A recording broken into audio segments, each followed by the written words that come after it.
What's good, y'all? You already know what it is, baby. This is T Paris, aka the Young Marvin Gaye. This rap shit. Most original, most creative, most in tune with the times, and I'm sort of like your inspiration. And this is P's Perspective. But let's not waste no time. Let's get right into it. Our first order of business, though. I need everybody to make sure you hit that like button. I'm going to ask that everybody hit the subscribe button. And please keep the comments coming. We really appreciate the comments, man. I feel like the engagement has been great these last couple weeks. And I want to tell y'all thank you, man. Now, without further ado, this week our topic of discussion is self-reflection. It came by way of email from Shantae Freeman. She asked me, do you think that people are able to critique without taking offense to it? So in other words, when somebody criticizes you, do you think that they looking to help you grow, or do you think that they trying to point out flaws?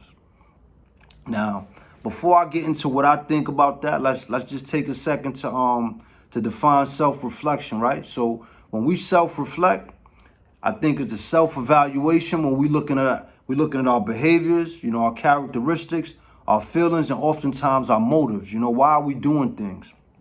And I think that it's a loaded question. I think it's a lot of different ways, to go about answering it. And I think that a lot of different things, play a part in how we can come to I guess we say conclusion or a basic understanding. Now, it's just my personal opinion. I think that we as people are just very fragile, right? I think that anytime somebody, critique you, you got to pay attention to the relationship that you got, who the person is, and how you guys interact and communicate with one another, right? Because I don't think everybody means harm. I think some people definitely want to see you grow, but I do think that we got some people that want to ruffle feathers, poke at you and make you feel uncomfortable.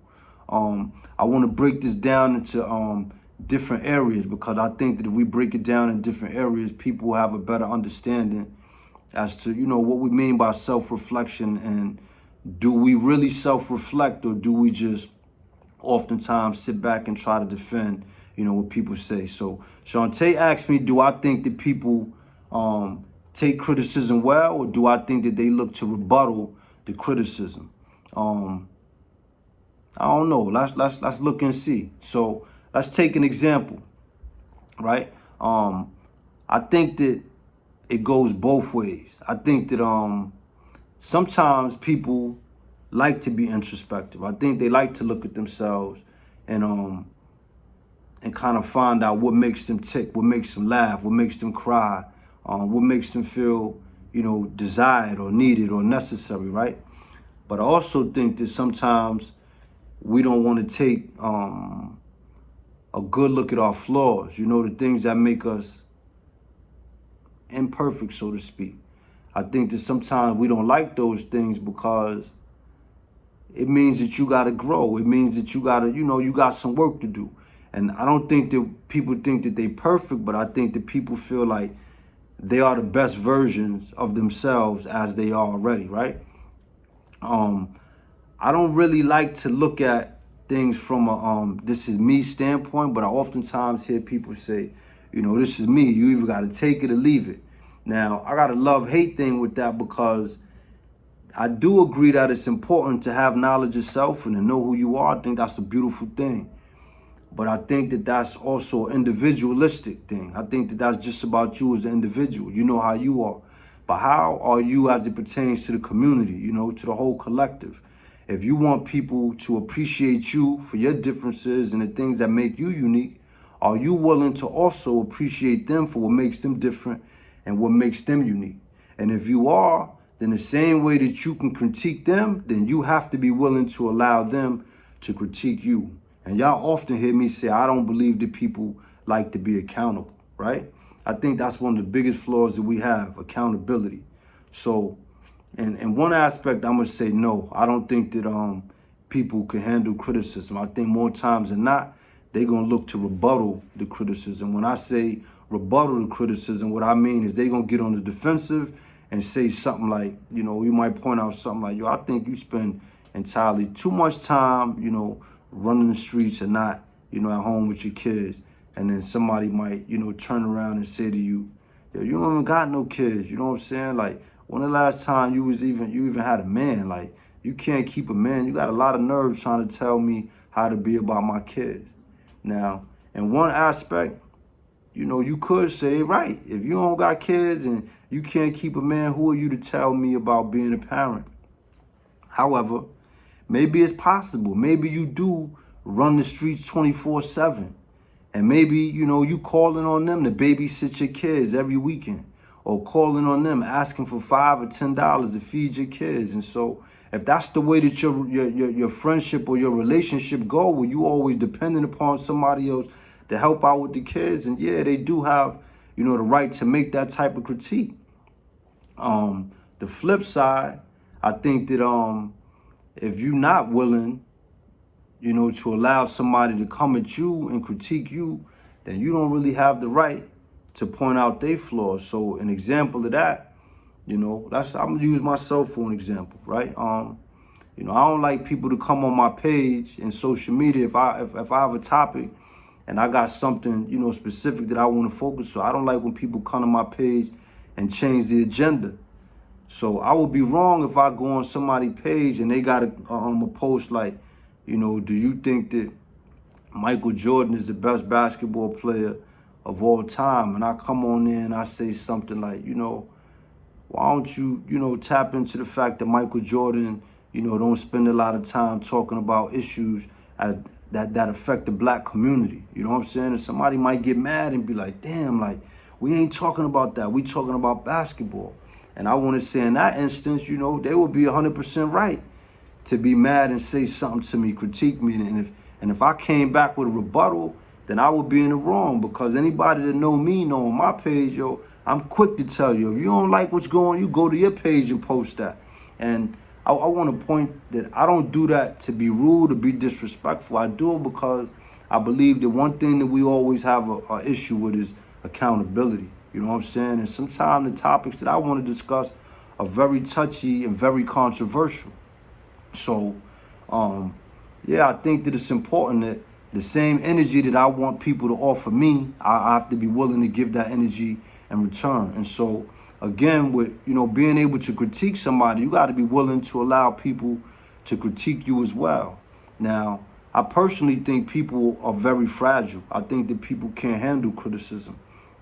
And I think the reason why people can't handle criticism is because we live in a society where we reward the wrong thing, so to speak, right? So, for example, if you see young men out, running the street, they being violent, they being aggressive, they got their pants hanging down, but they got money, for the young ladies, you know what I'm saying, that's appealing. That's something that, that they gonna celebrate.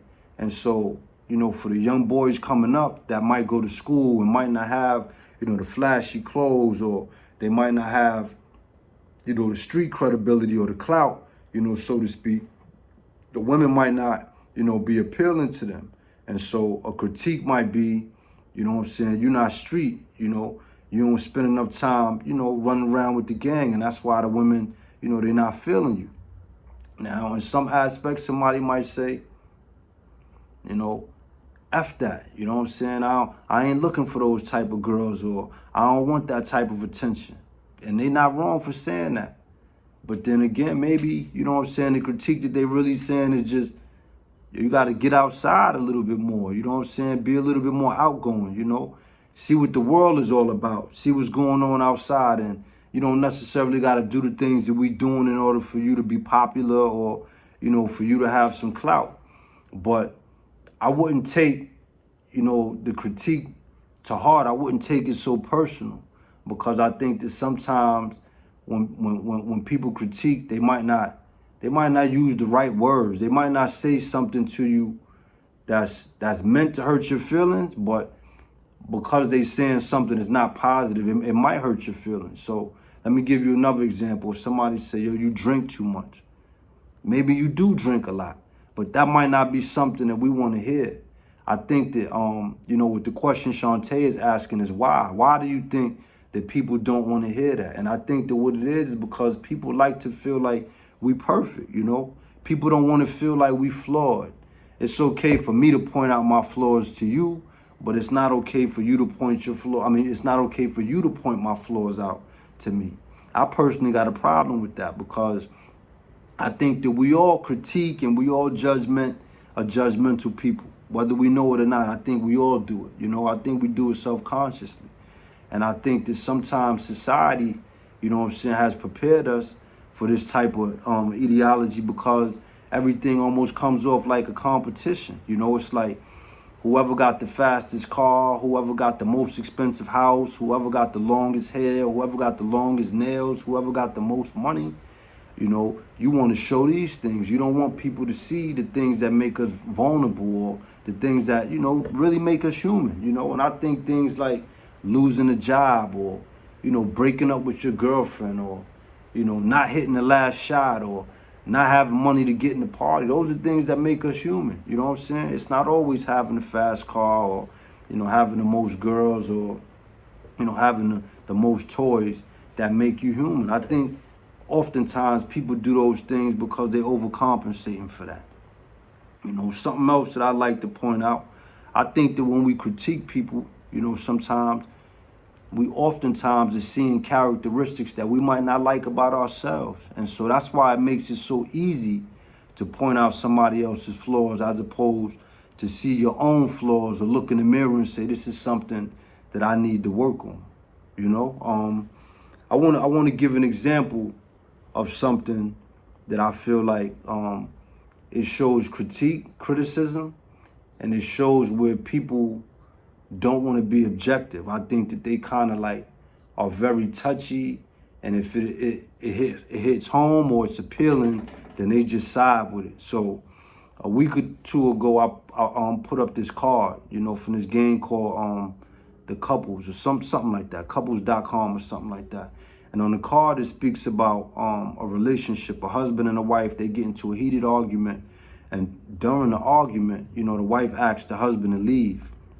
Now, the husband leaves. A week later, she admits that she was wrong, and she apologizes. And then after apologizing, she finds an unopened box of condoms. And then the question asks, who's wrong? Is it him? Is it her? Are they both wrong? And one other option. I don't recall the other option. Now, a lot of people felt that they both was wrong. And when I asked, why do you feel both was wrong? Some people, they was mad, they was offended. And I had to express, I'm not trying to offend you and asking questions, and I'm not trying to be too aggressive. I'm asking questions because I want to know how did you come to this rationale, right? And some people's reasoning was, we married. And so when she kicked him out, he shouldn't have left. Or, when she kicked him out, she must have kicked him out because of something that, that he did to her. He had an unopened box of condoms, so he was thinking about cheating. And for me, I kind of, question, what about the fact that she admitted she was wrong? And she did that a week later. So for 7 whole days, he already telling her, you wrong.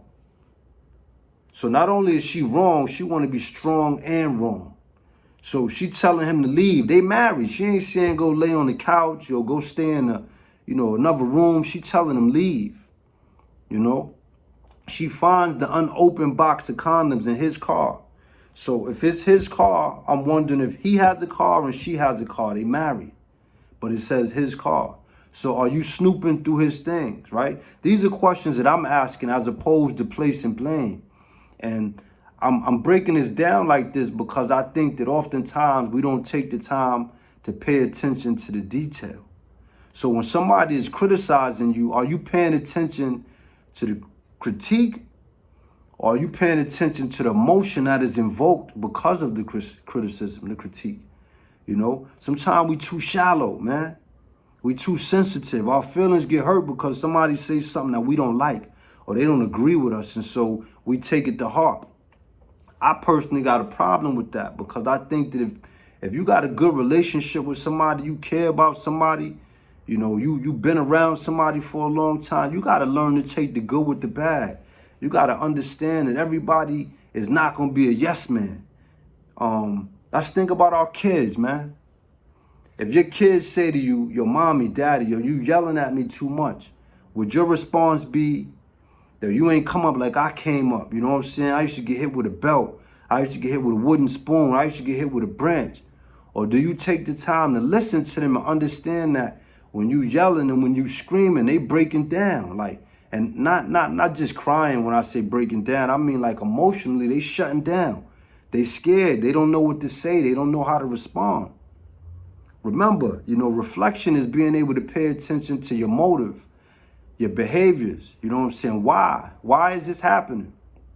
And when people point it out to you, it's not so much for you to become so sensitive that you feel like they trying to attack you, but more so for you to pay attention to, the way everything is coming together.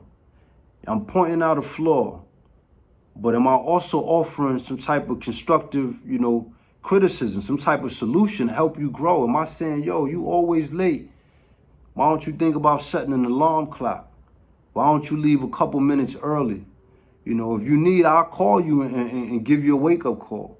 Or are you just saying, yo, you always late, and I hate you for that? Because, yeah, that might be disheartening. That might hurt. So in some aspects, I think you got to pay attention to the relationship that y'all have. When y'all got a good relationship, then I kind of feel like it's fair game. Now, the flip side of that is I think that sometimes we do have people who like to poke at us for whatever reason. You know what I'm saying?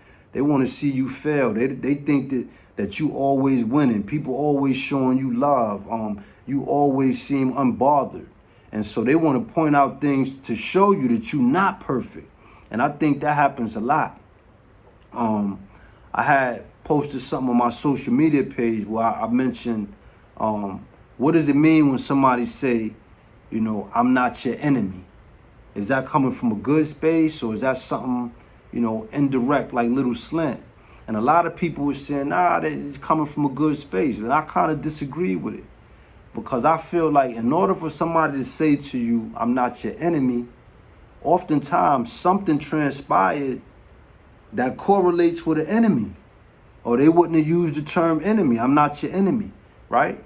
And I think that what happens is sometimes people, they try to undermine your feelings.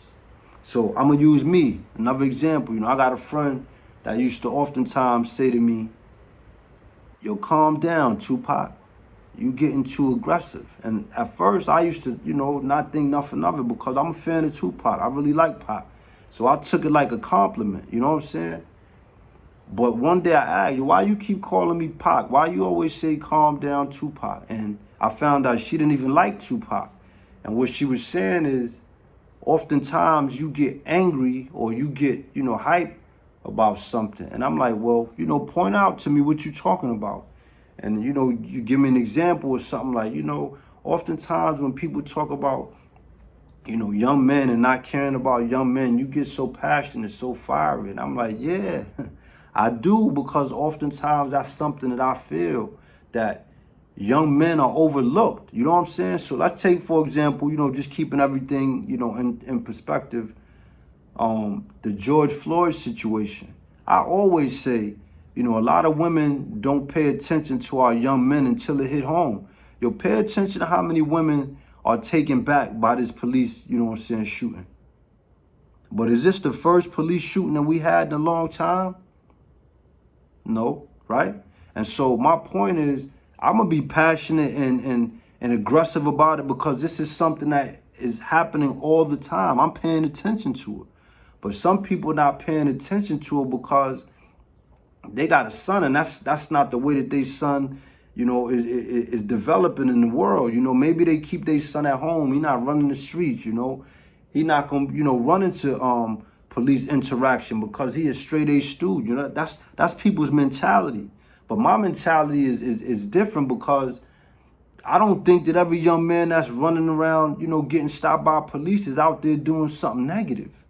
You understand what I'm saying? So sometimes it's just about tapping into reality, being able to look inside yourself and ask yourself, is it possible that I too could be, a toxic individual? Is it possible that I too could be somebody that, points out other people's flaws and, judge people and, make people feel like, they not perfect, but I don't want it to happen to me. It's just something to think about, man. Listen to your kids. Sometimes I ask my daughter, do you think I'm a good father? Not that she's been a father before, but, I never been a father before. And so the way that I'm going about do things don't necessarily mean it's the right way. It's the best way that I know how. Of course, I'm trying to put my best foot forward, but maybe I like to, raise my voice. And maybe for her, that's not going to work.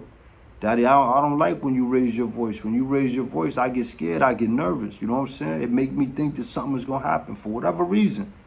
And I think that sometimes being able to take that into consideration is what helps us to grow. So sometimes being able to take the criticism is going to help you to grow. I guess to answer the question, do I think that people spend more time trying to rebuttal, or do I think that people take the criticism? I think that we spend more time trying to rebuttal, because I think that we too fragile as people to be critiqued and then, just grow from it. Do I think that some people can? Of course I do. Of course I do. Of course there's some people that are so in tune with themselves that you could say things to them and it's going to roll right over their shoulder. They're not going to get mad. They're going to listen to it. If it apply, then they're going to work on it. And if it don't, they're going to keep it moving. But some of us, I think that we too sensitive. We too fragile. And I think that we get too caught up in, trying to appear perfect. I done spoke a lot. I want to ask some questions, so you guys could engage in this. And I hope that I was able to answer your question. On the recap, we're going to come back and we're going to tap in some more. The questions, our first question is, when somebody criticizes you, how can we tell if it's constructive criticism versus being a derogatory statement? The second question, when people are self-reflecting, can they be honest and accountable during the process? Can they be honest and accountable during the process? Question number 3, share a moment in which criticism hurt. And this is a bonus question. This one came from Shantae herself. Does it matter who's doing the critiquing? So when somebody criticizes you, does it matter who the messenger is, or is the message more important? I want to tell y'all, thank y'all for chiming in. I hope I was able to, bring some clarity to the question. I hope that it was a dialogue that y'all, want to tap into. And most important, man, I hope everybody's in good spirits. It's T. Paris. This is Peace Perspective. Toast to the town. Peace.